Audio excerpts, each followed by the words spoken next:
বিশ্বকাপের অন্যতম ফেভারিট দল হিসেবে যাত্রা শুরু করলেও কাঙ্ক্ষিত পারফর্ম দেখাতে ব্যর্থ পর্তুগাল।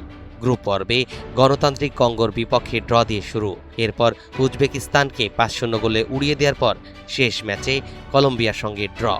ওই ম্যাচে পর্তুগালের প্রধান তারকা ক্রিশ্চিয়ানো রোনালদোর পারফর্ম দেখে সমালোচনায় মেতেছে স্বদেশি গণমাধ্যম আবোলা।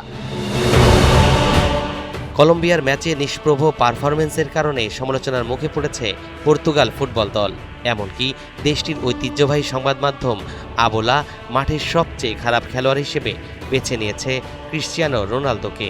তারা ব্যক্তিগত পারফরম্যান্সের বিচারে প্রধান তারকাকে 10-এর মধ্যে 4 রেটিং দিয়েছেন।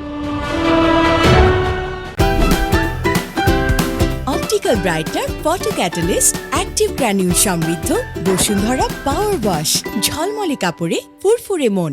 তাদের বিশ্লেষণে রোনালদোর শটগুলো তেমন বিপজ্জনক ছিল না এবং কলম্বিয়ার গোলরক্ষক কামিলো ভার্গাসের মুখোমুখি হয়ে পড়া বড় সুযোগটিও কাজে লাগাতে পারেননি তিনি, যদিও পরে সেই আক্রমণ অফসাইড হিসেবেই বাতিল হয়।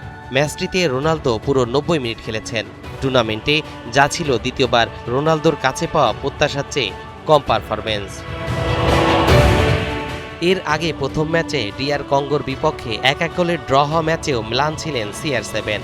তার সেরা পারফরম্যান্স ছিল উজবেকিস্তানের বিপক্ষে, সেখানে তিনি 2 গোল করেছিলেন। রোনালদোর সমালোচনা করার পাশাপাশি কলম্বিয়ার বিপক্ষে পর্তুগালের সেরা খেলোয়াড় হিসেবে গোলরক্ষক দিয়াগো কস্তার কথা উল্লেখ করেছে আবেলা। তাদের মতে কস্তার ম্যাচে সেরা খেলোয়াড় এবং 8 রেটিং পেয়েছেন এই গোলরক্ষক।